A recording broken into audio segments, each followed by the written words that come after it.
Salut tout le monde, c'est Kara. J'espère que vous allez bien aujourd'hui.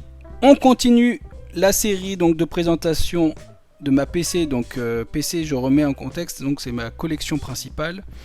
Donc c'est mon top 100 all time en carte signée. Pour ceux qui ont loupé donc la première vidéo, j'explique mon top 100. Je vous invite à y retourner. Donc au moins ça vous permettra de savoir que donc non, je n'ai pas les 100 cartes encore de ma PC. J'en ai aujourd'hui que 80, sachant que les 20 qui arrivent, ça sera les plus compliqués, les plus chers. Sachant que est-ce que je compte avoir les 100 ?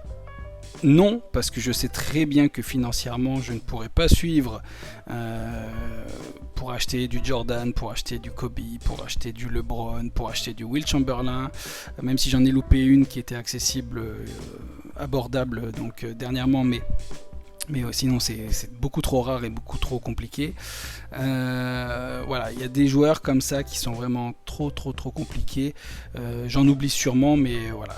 Donc je pense qu'il en restera, juste pour ceux qui n'avaient pas suivi, il en restera encore, je pense 5-6 peut-être de abordables. Et après, j'allais dire, le reste, ça sera... Je compenserai avec soit des belles, un peu comme des belles cartes comme vous avez devant vous. C'est-à-dire soit je prendrai une belle parallèle ou un bel insert de ce joueur-là sur une série que j'aime bien, une carte que voilà, ou juste un patch, peut-être plutôt un maillot avec un patch maillot, enfin un patch GRG plutôt qu'une signature. Je sais pas encore, on verra bien. Pour l'instant, de toute façon, je suis pas pressé, donc mon but c'est essayer de trouver des cartes dans mes prix. Mais voilà, donc je sais que je pourrais pas aller, mais bon, déjà j'en ai une grosse partie, donc j'espère que ça vous plaît déjà de suivre les différents joueurs que vous avez pu voir donc sur les précédentes vidéos. J'espère que ça vous a plu. Voilà, donc là aujourd'hui on se retrouve pour le numéro 22 au numéro 24. Donc on commence avec un joueur des Lakers, Elgin Baylor. Alors cette carte, j'essaie de vous la montrer bien comme il faut avec les lumières, mais contrairement à ce qu'on pense, il y a des petits effets. En bas on le voit bien sur le patch et même sur le fond, le côté holographique dessus, mais même en fait le contour du joueur avec le contour du maillot, on voit là au niveau de l'épaule, et à l'arrière il y a un effet holographique, ce qui fait que quand on l'a en main, bien sûr en vidéo ça rend pas assez bien, mais bon peu importe, j'essaie de vous faire montrer au maximum, mais quand on l'a en main, ça vraiment, il y a un effet où tout le fond etc est holo et il n'y a que le joueur qui est en mat, et ça rend super bien. Très jolie carte de la part donc de Topps. Et cette carte a une petite histoire pour moi, c'est pour ça que je l'apprécie beaucoup. C'est que en fait c'est avec All Star Shop, je crois que celle-ci c'est l'une des dernières cartes que j'avais acheté à All Star Shop, où en fait je lui achète la carte un soir, et en fait il y a Elgin Baylor qui est mort dans la nuit même ou juste le lendemain matin. Donc elle a une petite histoire cette carte, c'est pour ça que c'est un côté un peu particulier pour moi. Bon, 2 sur 20, mais c'est vraiment le côté où j'ai acheté la carte et malheureusement, même si c'est pas de ma faute, mais il y a un côté où le joueur, quand j'ai acheté sa carte, est décédé donc la journée même ou le soir même ou le lendemain matin. Donc quand j'ai appris ça, c'était un peu un peu touchant d'avoir pu acheter cette carte à ce moment-là. C'est pour ça que c'est un petit côté particulier cette carte pour moi. Donc voilà, une très belle carte d'Elgin Baylor, une légende des Lakers. Ensuite, on va du côté des Blazers avec un numéro 22, Clyde The Glide Drexler en National Treasure sur 25. Très belle carte, NBA Greats. Je trouve cette carte bien équilibrée. En fait c'est ça, je trouve, le gros logo, mais de l'autre côté donc il y a vraiment le portrait avec le joueur, le portrait en noir et blanc, le joueur en couleur ici, le comté fondu de la photo, la signature, le nom. Je trouve que c'est une carte qui est très bien équilibrée, carte très épaisse comme d'habitude pour les National Treasure, mais vraiment une carte très jolie, très équilibrée en fait, j'aime beaucoup. L'arrière, toujours sur du National Treasure, c'est très simple. Hop. Blazers. Pareil, hein.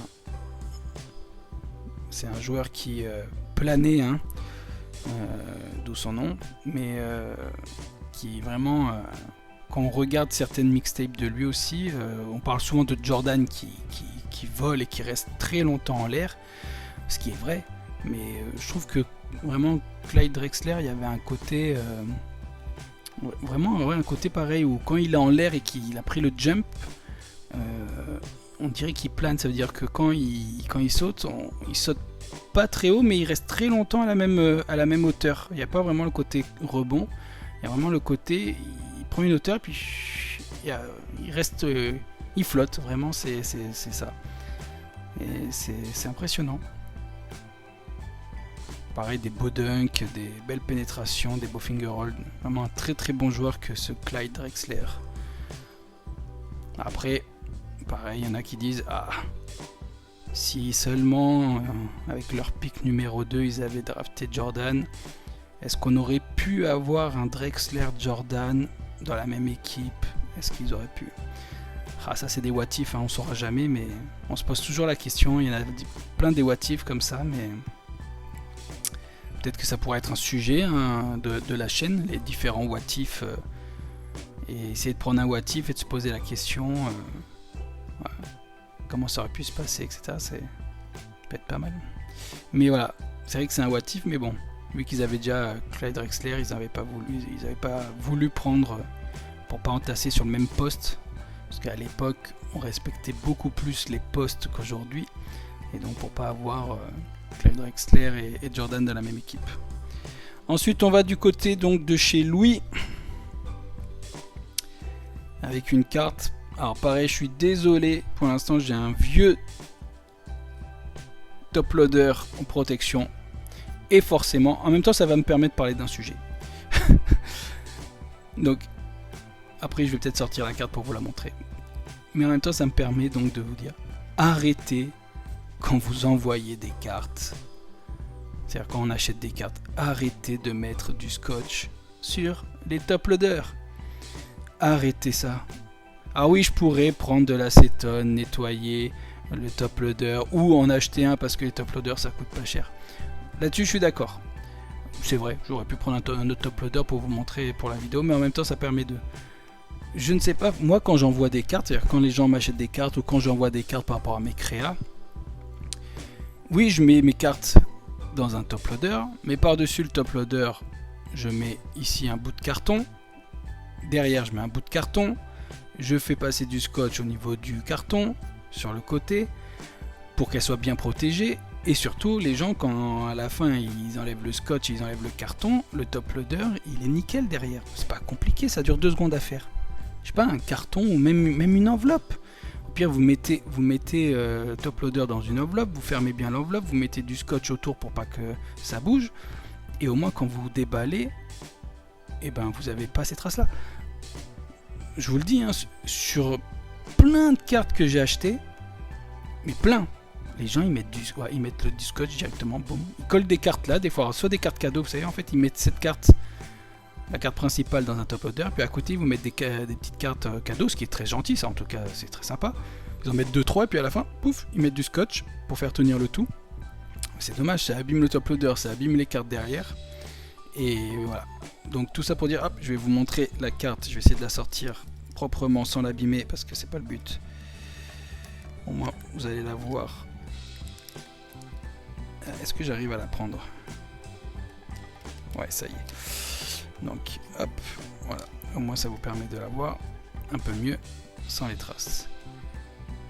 Donc Mitch Richmond Past en Absolute Memorabilia, très joli. Alors un peu le fond, ça fait j'allais dire c'est un peu vieilli. Il y a sur les Chronicles, il y a des cartes où il y a un peu cet effet là, mais en holo. Ça part de là et ça fait vraiment cet effet là qui est très joli. Et on a l'impression que celle-ci c'est un peu la mode d'avant, vous voyez, ça fait un peu plus vieillot, on sent que c'est une carte plus en... Ça fait un peu plus... Elle date de quand? Pourtant 2018-2019. Mais voilà, le côté past autographe, oui, le design il fait un peu ancien. Alors soit c'était le fait recherché, ce qui est possible, mais même, ouais, même les couleurs un peu... Peut-être que j'aurais vu un jaune un peu plus Warriors ici, plutôt qu'un côté, parce que là ça fait un peu... Comment je pourrais dire ça?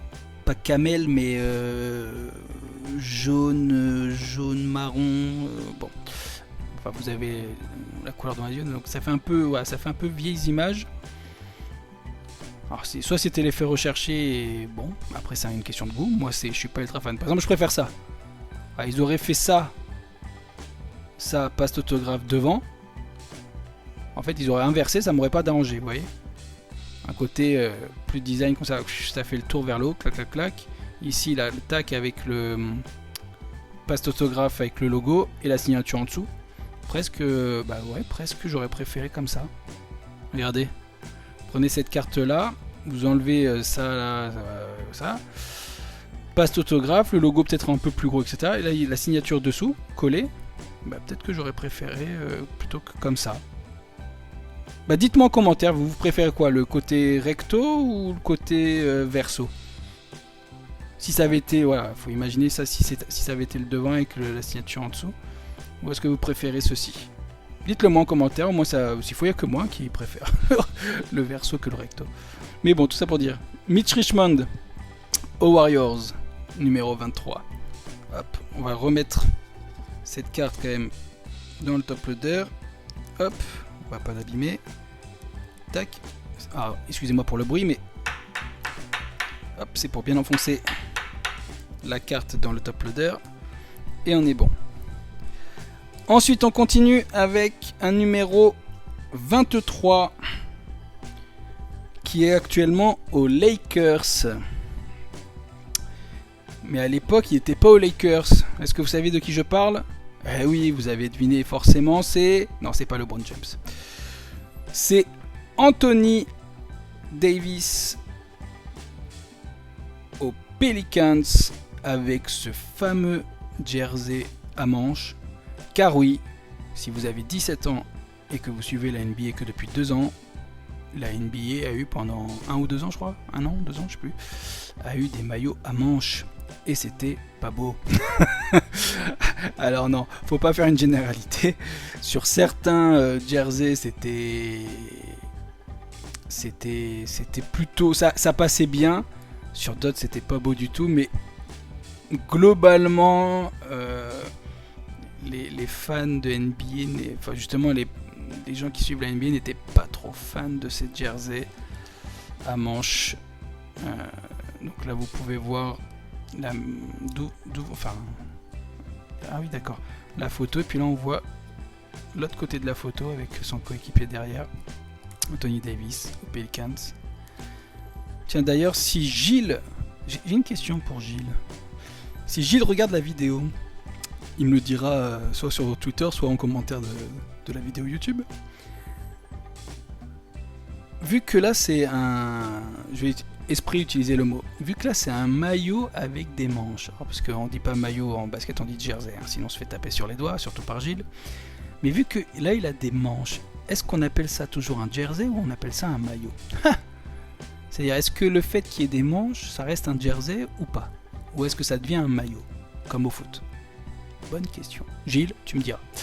Donc sinon, à part ça, donc moi j'aime bien quand même le maillot avec le Nola en jaune, etc. J'aime bien les couleurs. J'aime bien surtout, je voulais l'avoir moi aux Pelicans, Anthony Davis. Je ne voulais pas l'avoir aux Lakers, même s'il a gagné le titre avec les Lakers.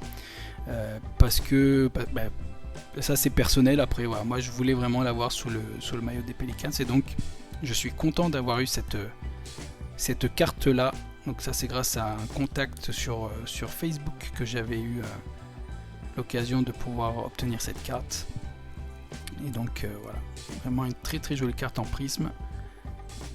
d'Anthony Davis, qui voilà, est toujours trop blessé, qui pourrait être un immense joueur si vraiment il s'était pas blessé, ça pourrait être il pourrait être encore plus haut dans le top 100, mais bon, les blessures ou même le mental, ça c'est pas toujours, on choisit pas, hein, donc voilà pour Anthony Davis aux Pels. Ensuite, on bascule sur un numéro 24 pour les Warriors. On reste donc chez Prism avec Sensational Signatures de Rick Barry, qui a une signature tellement facile à reconnaître. C'est vraiment, ça fait partie des signatures où une fois qu'on l'a vu une ou deux fois, après on se souvient, avec les deux R, R et B, mais avec cette même forme très allongée, très grande. C'est vraiment une signature facilement reconnaissable. Et la carte est très très très jolie avec l'effet holo sur le côté, avec le logo, etc. Presque si on se rend compte que presque ils auraient pu faire une die cut. Alors ça aurait fait un die cut peut-être un peu trop gros, mais on se rend compte que vu les formes, clac clac clac, s'ils avaient par exemple retiré ce morceau là, au pire ils auraient pu basculer le logo ici, ou découper clac clac clac, découper ici un morceau, mettre le logo ailleurs, je sais pas, ou même mettre le logo ici peut-être en plus petit et faire vraiment deux entailles sur la carte. Ça aurait pu être possible, je pense. Est-ce que le design de la carte au début était pensé comme un die cut et que tout compte fait pour des histoires de coûts, où c'était trop compliqué à mettre en place, etc. Tout compte fait, ils ont fait autrement ou pas, ça je le sais pas, mais c'est vrai que naturellement quand je vois cette carte je me dis tiens, ça aurait pu faire. Mais en tout cas une très très jolie carte de Monsieur Rick Barry, avec donc là on voit la façon de tirer un maillot pour les lancers francs à la cuillère et non pas en shoot, enfin pas en shoot normalement, pas en shootant normalement, mais bien en shootant à la cuillère. Donc très très jolie carte en prisme. Je suis pas un énorme fan des prismes à la base, mais celle-là je la trouve jolie. Vraiment l'effet est très sympa dessus. Avec les textures, etc. C'est vraiment, il y a du travail dessus. Et on finit avec un autre numéro 24, Sam Jones. Hop, en révolution. Donc pareil, ça c'est l'une des dernières cartes que j'ai pu acquérir. Et donc ça reprend l'une des cartes. Ah oui, c'était voilà, ça reprend ce que je disais par rapport à la Walt Frazier d'une précédente vidéo, qui était en révolution, où les révolutions avaient pour habitude d'avoir les signatures donc on card sur leur carte, et depuis peu ils ont mis des stickers. Et même si la carte est magnifique, moi j'aime beaucoup dans un classeur, moi je les mets pas dans un classeur, mais pour ceux qui rangent les cartes dans des classeurs, quand vous avez une page complète, auto ou pas d'ailleurs, mais de révolution, faut pas être épileptique parce que sinon on s'en prend plein la vue, hein. Mais voilà, ça c'est flashy, c'est vraiment très brillant, et donc c'est très joli. Et c'est vrai que c'est un peu dommage d'avoir le stickers maintenant dessus, sachant que là il est pas droit. Mais enfin pas droit par rapport à la courbure. Alors justement, est-ce qu'ils ont hésité en disant on fait suivre la courbure, donc on le met vraiment en biais, ou est-ce qu'on le met un peu plus droit pour que la signature soit un peu plus droite par rapport on va faire en sorte que la signature soit au maximum sur le blanc. Et donc, ouais, encore même pas, ils auraient dû mettre plus bas, mais ils n'ont pas voulu. Ou sinon, tout simplement, est-ce qu'ils s'en foutent complètement et ils l'ont posé à l'arrache? C'est possible aussi, je vous rassure, c'est possible. Connaissant Panini, entre j'ai le stickers avec une signature dessus qui ne correspond pas au joueur, voire même on a eu des trucs fantastiques comme ça ne correspond pas au sport. Ça c'est Blaireau du Vin, je crois, de mémoire, qui a soit la signature d'un joueur de football américain sur sa carte de basket, je crois que c'est ça. Oui, c'est ça. Oui, je crois que c'est ça. Il a la signature d'un joueur de football américain qui a le même nom qu'un joueur de basket sur sa carte signée du joueur de basket. Donc, on va pas se plaindre. Moi déjà, j'ai le bon joueur sur la bonne carte, avec la bonne signature. Bon, après, c'est pas tout à fait droit, mais ça, pas très grave. Pas très grave.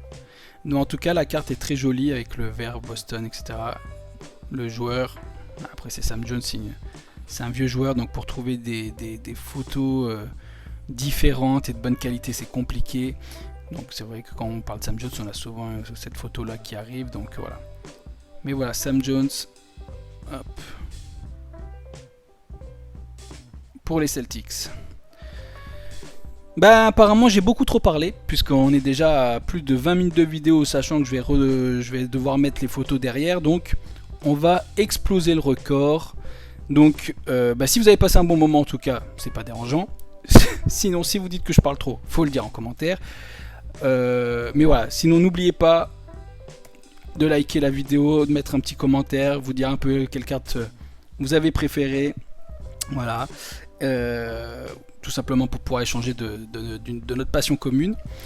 Si en tout cas vous n'y connaissez rien au monde de la carte ou au monde de cette collection et que vous êtes sur la vidéo, en tout cas bienvenue.